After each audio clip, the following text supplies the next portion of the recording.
जी मैं हूँ साव जी गुप्ता जी और वो है मेस्तर मिस्टर। जी। प्रेम प्रसंग होता है और प्रेम होते ही शादी की बात चलने लगती है और शादी भी हो जाता है। भाग करके शादी कर लेती हैं, अदर कास्ट में शादी होता है और कुछ दिन तो ठीक ठाक चलता है, कुछ दिन ठीक ठाक चलता है और कुछ दिन ठीक ठाक होने के बाद बच्चे भी भगवान के दया से 2-3 होते हैं और 2-3 होने के बाद के लिए देखिए काम करती हूँ जी और मेरा हस्बैंड जी डाइवोर्स बिना देले बिना बताए हुए वो दूसरा शादी कर लिया। हमको कुछ भी 16 साल हुआ है, 2009 में शादी हुआ है 16 साल हो गई शादी जी। का। 13 साल का मेरा बड़ा बेटा है। 16 साल में आपने अपने हस्बैंड को नहीं समझ पाया क्या? जी नहीं, वो उस तरह के वो इंसान नहीं थे। जी यही 2-3 साल से जब तक वो लड़की के बजे रात के 12 बजे रात के उसका फैमिली लोग हमको बेइज्जती करता है बीच रास्ता पर, जो ना कहने का सो कहता है। साथ साथ मेरी बेटी है 10 साल के, उसको साथ में गलत गलत बात बोलता है। अब बताइए हम कहाँ जाए? है तो डीएसपी सर को फ़ोन करते हैं, थाना में फ़ोन करते हैं, लेकिन कोई मदद ही नहीं मिल रहा है इसको। कोई मदद नहीं। नहीं, इस तरह से कई महिलाएं हैं पीड़ित, किसी को भी नहीं। अभी कदम कुआं थाना से एकदम ही नहीं अधिकार मदद। संस्था में आए हुए हैं यहाँ पे। जी हाँ। तो क्या इन्हों के द्वारा आपको कुछ न्याय मिल रहा है क्या? जी हमको मैडम के द्वारा से, आप लोग के सबके द्वारा से हमको आगे एक केस भी हुआ है, FIR दर्ज भी हुआ है, और नहीं तो धक्का मार के सब भगा देता था।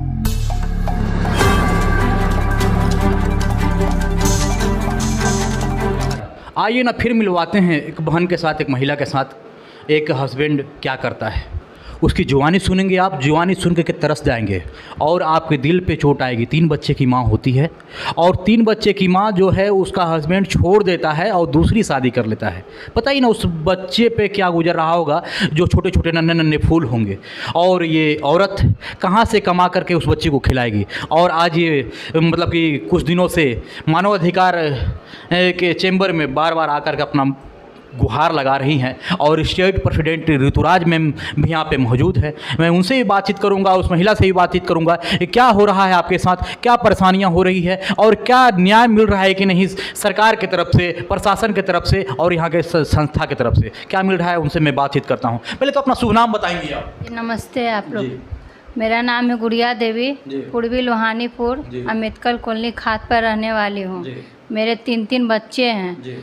इस बच्चे को मैं खुद ही अपना पालन पोषण करती हूँ, किसी तरह से सूखा रुखा जैसे भी अपना किसी मुसीबत में हूँ, मैं अपना बच्चे को इसलिए कि हम घर घर के लिए काम करती हूँ। और मेरा हस्बैंड डाइवोर्स बिना देले बिना बताए हुए वो दूसरा शादी कर लिया है। हमको कुछ भी पता नहीं था। फिर मैंने बताया तो मैंने देखा कि वो दूसरा शादी कर लिया है और हमसे भी वो लव मैरिज से शादी किया। हमको भगा कर ले गया था जब मैं 8 क्लास में पढ़ती थी, जब से। लेकिन एक ही बताइए, कहीं ना कहीं अगर बात किया जाए, लोग व्यूअर मेरे जितने भी देख रहे हैं, आपने 8 क्लास में शादी किया उनसे, तो एक तो आपकी कहीं ना कहीं गलतियाँ रही है कि बिना माता पिता को बोले, बिना सब कुछ को बोले आपने हम फैसला लिया, ज़िंदगी का बहुत बड़ा फैसला लिया। नहीं, मैंने ज़बरदस्ती नहीं किया है। मेरे उसे प्रेशर डाला है कि तुम्हारा भाई के ऐसा करेंगे वैसे करेंगे। उस दिन में हमको उतना दिमाग नहीं था। हम 14 साल 13 साल का ऐसा मेरा उम्र था। वो बोला कि चलो मतलब पढ़ाई के जोन में चलो, उधरे से उधरे उसको सारा लड़का वाला के तरफ से सब सोट करके हमको शादी ब्याह करा दिया। तो हम सोचे कि हम तो ना घर के ना रहे ना हम घाट के रहें, अब तो मेरा शादी ब्याह कर। मेरी मम्मी उसको पैसा देने गया 20,000 रुपया कि मेरे बेटी को छोड़ दीजिए, हम अपना कास्ट में शादी कर लेंगे, पटना ही के आदमी जानता है, रांची में कहीं ले जाकर शादी कर लेंगे। तो उसका मम्मी उम्मी सब बोला कि नहीं ऐसा नहीं होता, अब तो शादी ब्याह एक बार होता है, बार बार थोड़ी होता है। किस कास्ट के आप हैं और किस कास्ट के लड़का है? जी मैं हूँ साव जी गुप्ता और वो है मेस्तर जी। प्रेम प्रसंग होता है और प्रेम होते ही शादी की बात चलने लगती है और शादी भी हो जाता है। भाग करके शादी कर लेती हैं, अदर कास्ट में शादी होता है और कुछ दिन तो ठीक ठाक चलता है, कुछ दिन ठीक ठाक चलता है और कुछ दिन ठीक ठाक होने के बाद बच्चे भी भगवान के दया से 2-3 होते हैं और 2-3 होने के बाद देखिए ना क्या इंसान हो गए हैं आज के युग में कि इनको छोड़ देते हैं और दूसरी शादी फिर कर लेते हैं। इनको पता नहीं रहता है कि मेरा हस्बैंड दूसरी शादी कर चुके हैं और वो दूसरी शादी कर लेते हैं और दूसरी जगह रंगरलिया मनाने लगते हैं। इसको रंगरलिया का ही नाम दिया जाए। और ये आज दर दर भटक रही हैं, प्रशासन के पास भटक रही हैं, थाना भटक रही हैं और आज मानव अधिकार संस्था में आई हुई हैं। यहाँ पे ऋतुराज मैम भी हैं। अब इनकी जुबानी सुन रहे थे। और एक चीज़ बताइए, आपके हस्बैंड का नाम क्या है? मेरा हस्बैंड का नाम है प्रभु कुमार, मूर्ति बनाता है जी। तो कहाँ रहते हैं? और यही निशा मंदिर पास रहता है, भूषण गली में। यहाँ का ही लड़का है जिससे शादी किया है, वो लेसन में भतीजी लगती है। वो औरत पहले से शादीशुदा थी। उसकी मम्मी का भैया बोलते थे, भाभी बोलते थे, ऐसा परिवार था। सब कुछ जानते भर में कि मेरा 3 बच्चा है, उसका बीवी है, काम धाम करती है, सब कुछ पूरा मोहल्ला वाला सब कुछ जानते भर में। वो लड़की का माँ बाप उसको शादी करवाया, इसलिए करवाया है कि अच्छा खासा मेरा हस्बैंड पैसा कमाता है, मूर्ति कलाकार है। यहाँ तक पेपर में भी उसका आया था। निशा मंदिर का मूर्ति बनाता है और जगह बहुत जगह का मूर्ति बनाता है। तो इसी उलझन में उसको फंसा कर शादी कर लिया है। तो शादीशुदा औरत थी, आप जी जी हाँ। तो क्या उसके फैमिली मेंबर उसका हस्बैंड नहीं थे? क्या उसके हस्बैंड नहीं थे? जी उसका हस्बैंड था, थोड़ा लड़की दिमाग की हल्की थी इसीलिए छोड़ दिया है। जी स्कूल में मेरे साथ पढ़ती थी। अगर दिमाग की वो हल्की थी जी। तो आप इतने अच्छे हैं, अच्छे बोल लेते हैं और अच्छे बच्चे को परवरिश दे रही हैं, तो वो जब दिमाग की हल्की थी तो उसको कैसे आप हस्बैंड रखते हैं? पता नहीं भैया, हम क्या बताएं अब, उसमें क्या है हमें क्या है। अब तो सोच उसका ना गलत है, हम तो सही। अब 3 बच्चे हुए आप? जी हाँ, मेरा 3। 5-7 साल 8 साल हो रहा होगा शादी का? जी 15 साल नहीं 16 साल हुआ है। 2009 में शादी हुआ है। 16 साल हो गई शादी? जी 13 साल का मेरा बड़ा बेटा है। 16 साल में आपने अपने हस्बैंड को नहीं समझ पाया क्या? जी नहीं, उस तरह के वो इंसान नहीं थे। यही 2-3 साल से जब तक वो लड़की के वो औरत के चक्कर में फंस गया, पता नहीं हमको बच्चा को बगल से गुजरता है, मेरे बच्चों को नहीं देखता है। रितु मैडम कन पढ़ता है, आन जान करता है, हम लोग से बातचीत नहीं करता है और बुरा तरह से हम लोग के जहाँ धरा जाते हैं मारता फिरता है। 1 बजे रात के 12 बजे रात को उसका फैमिली लोग हमको बेइज्जती करता है बीच रास्ता पर, जो न कहने का सो कहता है। साथ मेरी बेटी है 10 साल के, उसको साथ में गलत बात बोलता है। अब बताइए हम कहाँ जाएं? बताइए ना, मतलब कि दिल की आवाज़ सुन रहे होंगे, आंसू बह रही है और बोल नहीं पा रही हैं। 10 साल की बच्ची है, 2-4-10 साल के बाद और शादी की बात चलेगी और उसके साथ भी मतलब गलत बात बोला जाता है और एक माँ के दिल से जो आवाज़ निकलती है ना, रूह कांप उठता है। आप लोग भी ज़रूर, जो हमारे व्यूअर्स हैं देख रहे हैं, कमेंट बॉक्स में कमेंट करके ज़रूर राय दीजिएगा कि ऐसे लोगों के साथ क्या करना चाहिए। आइए ना, मानव अधिकार के बिहार प्रेसिडेंट पूजा ऋतुराज मैम यहाँ पे मौजूद हैं, मैं उनसे बातचीत करूँगा और इनके बारे में पूछूंगा। मैम आपके पास आई कब? ये महिला हमारे पास आ रही है 2 महीना से और इसी तरह रोती कलपती है। इसका न्याय के लिए जब हम थाने में फ़ोन करते हैं और मदद के लिए बोलते हैं, अभी तक इसको कोई मदद नहीं मिली है और इसका हालत दिन प्रतिदिन ख़राब होते जा रहा है। बच्चा जो है पढ़ाई से ही था, वंचित हो रहा था, तो हम अपने संस्था में ही बुला के पढ़ा रहे हैं, लेकिन जो पिता का प्यार है वो तो मिल नहीं पा रहा है। और वो पति कैसा है जो कि बगल में रहते हुए और अपने बच्चे को नहीं, ना बिस्किट है ना खाने का कोई भी सामान नहीं दे रहा है। ये अपना चौका बर्तन करती है, उसी पैसा से अपना बच्चे का भरण पोषण कर रही है।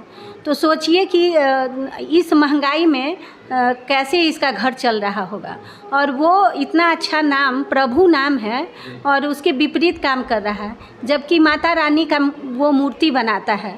तो माता रानी उसका दिमाग अच्छा करे और अच्छे कर्म करे, क्योंकि आध्यात्मिक का चीज़ से जुड़े हुए हैं।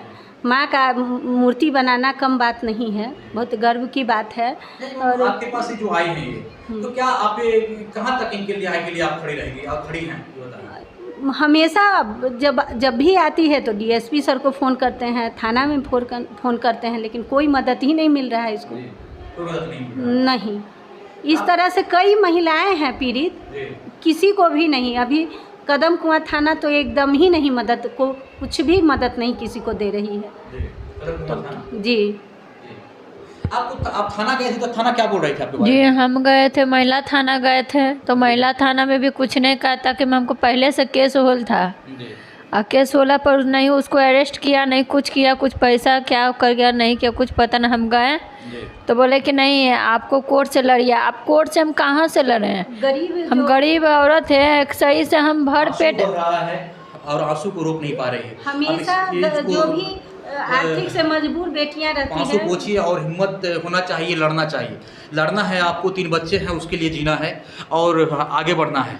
लेकिन कहीं ना कहीं ये सोचने वाली बात है कि समाज को ये चाहिए और ऐसे ऐसे इंसान को चाहिए कि इस तरह अपने बच्चे के साथ अपने परिवार के साथ ना करे। क्या ये मानव अधिकार संस्था में आए हुए हैं यहाँ पे? जी हाँ। तो क्या इन लोगों के द्वारा आपको कुछ न्याय मिल रहा है क्या? जी हमको मैडम के द्वारा से, आप लोग के सबके द्वारा से हमको आगे एक केस भी हुआ है, FIR दर्ज भी हुआ है। और नहीं तो धक्का मार के सब भगा देता था जी। कदमकुआं थाना में। जी बोलता था कि तुम लोग का यही रीति है 4 गो बियाह करने का, 5 गो बियाह करने का। और हम बोलते थे नहीं मैडम ऐसा कोई बात नहीं है। तो बोलता थे क्या कि नहीं 8 दिन उसके पास रहो, 8 दिन उसके पास रहो। ये कौन बोला था? थाना वाला आदमी हमको बोला था, यदि हम दोनों के साबित किए थे थाना में ले जो जा। वर्दी पे थे वो बोल रहे थे कि ऐसे लोग बोल रहे थे? नहीं जो वर्दी में थे। देखिए ना, बिहार सरकार, बिहार की बात किया जाए साहब, आप लोग जो बड़े बड़े कुर्सियों पर बैठे हैं, मैं उन लोगों से भी आग्रह करूंगा कि थाना में कैसे बोला जाता है। और मैं ग्राउंड पे आकर के इनसे बात कर रहा हूं और ये क्या बोल रही हैं, क्या बोल रहे थे थाना वाले लोग? और हम बोले कि सर ऐसे डिसीजन थोड़ी दिया जाता है। हम तो ये दोनों को पकड़ के लाए, हमको इंसाफ दिलाइए, हमको 3 बच्चा लेके हम कहाँ जाएंगे? बोले कोई रास्ता नहीं है, 8 दिन उसके पास रहो, ये रहेगा तुम्हारा आदमी, 8 दिन उसके पास रहेगा। हम बोले ऐसा थोड़ी होता है, हम रखेल उखेले कि मेरे पास ये 8 दिन रहेगा, 8 दिन वो उसके पास रहेगा, आप लिख कर दीजिएगा। तो बोले हम क्यों लिख के देंगे, तुम सब शादी ब्याह की तुम लोग समझेगी, हम लोग ऐसा नहीं होता है सर। तो ठीक है जाओ यहाँ से। हम लोग को भगा दिया थाना से।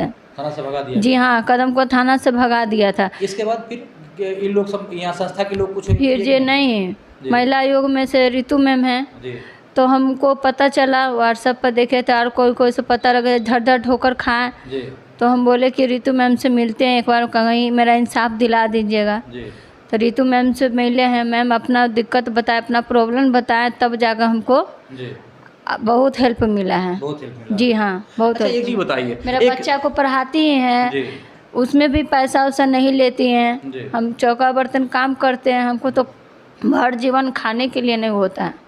कल वहाँ छोड़ा दिया काम, कल सुनो वहाँ छोड़ा दिया, हम कैसे क्या करें?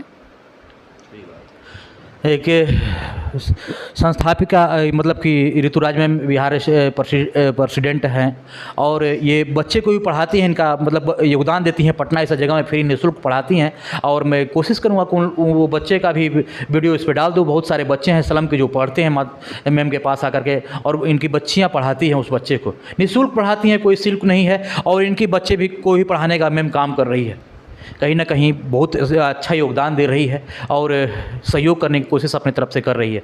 आज ये भटक रही हैं दर दर। और आप एक चीज़ बताइए, क्या हस्बैंड आपके रखना चाहेंगे तो आप रहेंगे उनके साथ फिर क्या? जी नहीं, हम कैसे रहेंगे सर? वो दूसरा शादी कर लिया, घर बसा लिया, हम उसके साथ कैसे रहे? कल के डेट में हमको जान मार देगा, कुछ कर देगा, मेरा बेटी सियाना हो गया, उसके साथ कुछ कर देगा, तो हम कहाँ रहेंगे? तो क्या क्या न्याय चाहती हैं आप? हम यही चाहते हैं कि मेरा घर द्वार दिलवा दीजिए और मेरा 3 बच्चा, उसका मेंटेनेंस, मेरा मेंटेनेंस दिलवा दीजिए। घर द्वार आपके हस्बैंड का है पटना में क्या अपना? जी हाँ अपना घर है, 4 तल्ला मकान है, ज़मीन भी है यहाँ पे। लड़का क्या बढ़िया भाई है? जी 4 भाई हैं। उनके 2 बड़ा भाई? बड़ा में हम ही हैं। बड़ा में आप हैं, छोटे जी। भाई लोग का क्या नाम है? छोटे का नाम है ईश्वर राम जी और सबसे मंझला का नाम है परदुम राम जी। और छोटका के नाम है राकेश राम। राकेश साहब, वो लोग भी कुछ बदसलूकी करते हैं आपके साथ? जी परदुम कुमार तो हमको 2018 में मारा था बेइज्जती करके बीच रास्ता पर। जी मतलब क्या बताएं, मुंह खोल के हमको बोला नहीं जाता है, जी। बेइज्जती करके मारा। तो जाके हम महिला थाना में उसमें FIR हस्बैंड आपके कुछ नहीं बोले? नहीं, वो ऐसे नहीं कुछ बोला, उसको भी मारा था। अच्छा। लेकिन ये सब प्लान बना के मारता है हमको। कभी मेरी सास मारती है, कभी देवर मारता है, कभी मेरा ये मारता है, मेरा हस्बैंड अच्छा, एक मारता चीज़ है। बताइए, आप बिहार की महिला को, बिहार की लड़कियों को क्या संदेश देना चाहेंगे? आपने लव मैरिज शादी किया है, क्या लव मैरिज शादी करना मैं चाहिए? यही चाहती हूँ कि लव मैरिज से कोई लड़का के झांसा में नहीं आए, जी शादी ब्याह नहीं करें। हमको तो उतना बुद्धि ज्ञान नहीं था, लेकिन अब सर हमको धड़ धड़ ठोकर खाए तो अब हमको बुद्धि ज्ञान अब हुआ है। जी। लव मैरिज के शादी ना करें, जहाँ पर माँ बाप कराता है वहाँ से अपना कर लीजिए। और हमको चढ़ने नहीं देता है इसलिए कि लव मैरिज से शादी किए हैं। हमेशा बोलता है साहू जी है, साहू जी है।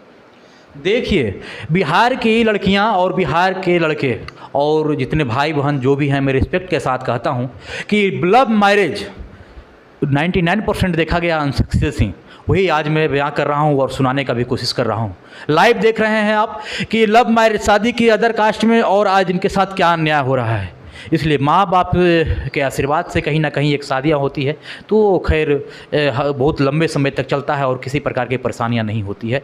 आप लोग भी इनकी जुबानी सुन रहे थे कि ये भी राय दी कि आप लव मैरिज मत कीजिए, किसी लड़के के झांसे में मत आइए और घर परिवार देख करके अपने माता पिता भाई बहन के सहयोग से आप शादी करें और एक पवित्र बंधन में बंध के शादी करें ताकि कल के डेट में प्रॉब्लम ना हो। आज इनके साथ प्रॉब्लम हो रहा है तो कहीं ना कहीं इनके परिवार वाले भी नहीं खड़े हो पा रहे हैं और लड़के के परिवार वाले की तरफ से भी इनको ताना सुनने को मिल रहा है। आप लोग इन कमेंट बॉक्स में कमेंट करके जरूर राय देंगे कि इनके साथ क्या होना चाहिए। बाकी आप देखते रहिए हम धनंजय सिंह। जय हिंद, जय भारत।